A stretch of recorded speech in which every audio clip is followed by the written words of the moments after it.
Please be seated.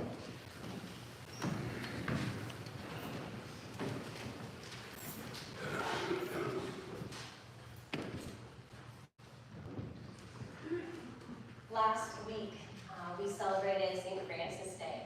It was a delightful blessing of our past.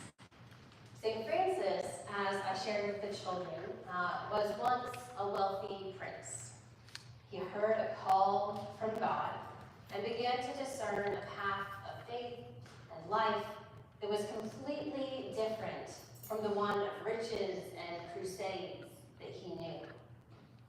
Francis found that the more he looked for God outside himself, the more he understood God inside himself. And the more he knew God inside, the more he understood God's all-encompassing love in the world. Francis dwelt with God in his heart, with God in the world, rejoicing in God's light illuminated in creation and touched by God's light in the other. A significant part of Francis's journey to this seeing was, in fact, his vow of poverty. He stepped away from his wealthy past. He gave his clothes to lepers. He lived as simply as possible. Yet, I might argue that the most impactful aspect of his practice was what he called maintaining a poverty of opinions. He taught that the vow of poverty is beyond a poverty of things. It is also a poverty of clinging to our thoughts, opinions, or desire to be right. Living in poverty of opinions means living without judgments, maintaining an openness to God in all. Imagine how this would free us to live without needing to be right, without clinging to our opinions, without conflating our opinions with our identity, and with being in poverty of judgment. There's a phrase from a favorite song of mine: "He who is free is never alone." St. Francis understood this in community with all creation because he saw Christ in all creation. Jesus taught this, which is why we read today that no matter your state of material wealth, if you are still asking, does this get me status? Does this get me ahead? Am I better than others? Am I right? Is someone else wrong? Then you are still rich in opinions, and Jesus knows this will only keep you separate from others. Once I'm liberated from the wealth of my opinions, I'm free to be in relationship with anyone, at any time, in any place. A few weeks ago, I preached on what it has looked like to be free from the labels that I give myself, to practice seeing God's light and love within me, no matter what. And today, we consider being freed from the ways that we put up barriers to seeing God in the other. And this is really hard. The crowd in our gospel reading basically says Jesus is asking the impossible. They were greatly astounded and said to one another, "Then who can be saved?" Jesus replies that for mortals, it's impossible. But he doesn't say we're out of luck. Rather, he says only God makes this possible. Because if you're still thinking that giving up things is a box on a checklist in a productivity-driven model of Christianity, then you are actually stuck in a mortal mindset. If only I do this, follow the commandments, give away my belongings,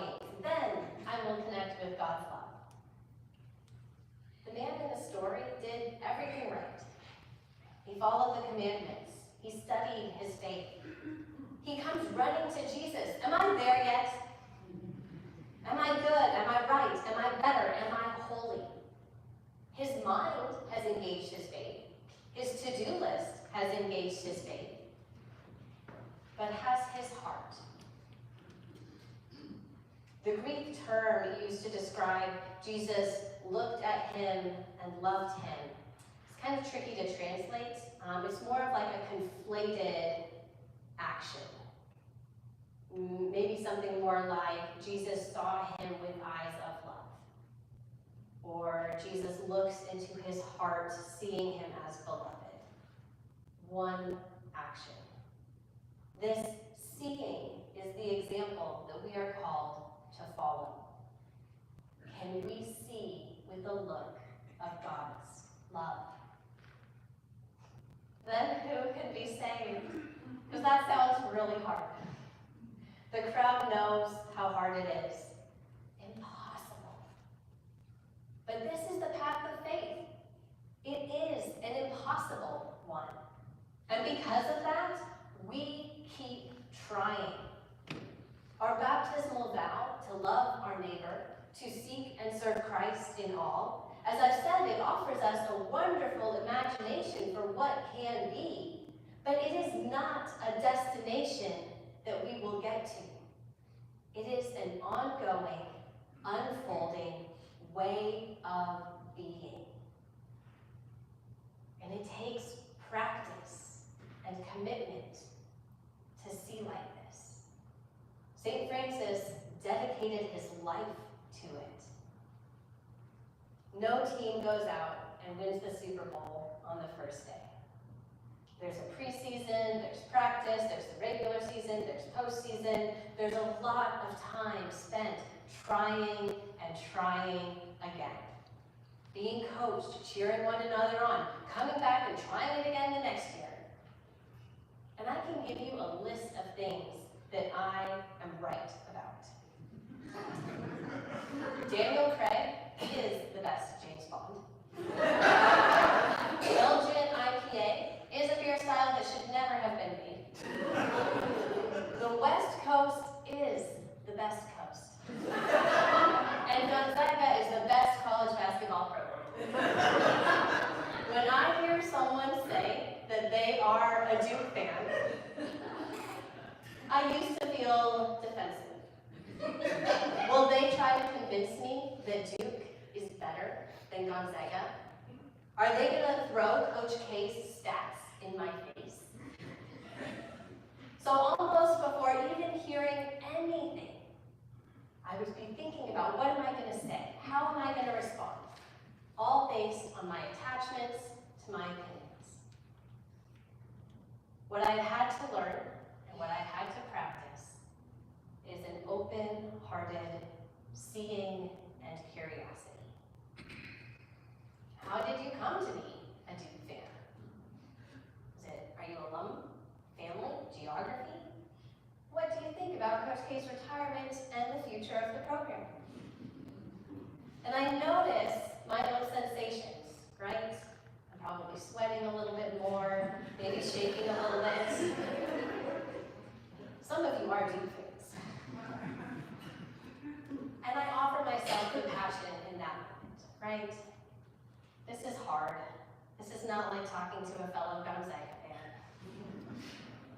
But over the years, practicing letting go of my need to be right has opened me to being in relationship even with Duke fans, UNC fans, Villanova fans. Celine and I had a great conversation about Coach K's retirement my first week. And I learned about a fantastic perspective I did not know before. So we may never agree on the best college basketball program. That's okay. I can still deeply love my Zags and still see Christ in a Duke fan. And I can see Christ in someone who loves the East Coast. I mean, I'm sure New Jersey is lovely. What Jesus calls us to is not agreement. It's not even common ground. What Jesus calls us to is love and belonging. even with Duke fans. In the midst of the struggles we're seeing right now, flooding, hurricanes, it's a good reminder that any of our stuff can be swept away in a moment. But what sticks, what lasts, is love and community. A close friend of mine is a priest in Asheville.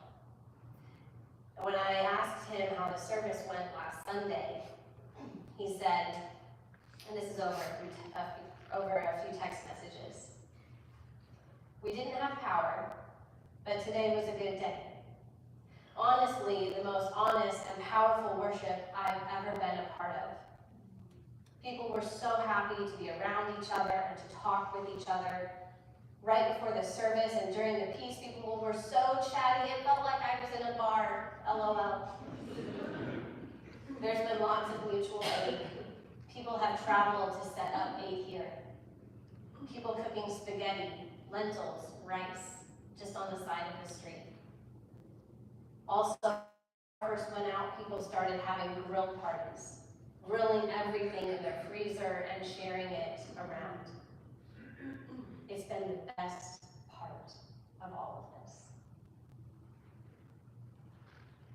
People are free to care for one another, free from worries about identity, opinions, being right. Being free, no one is alone.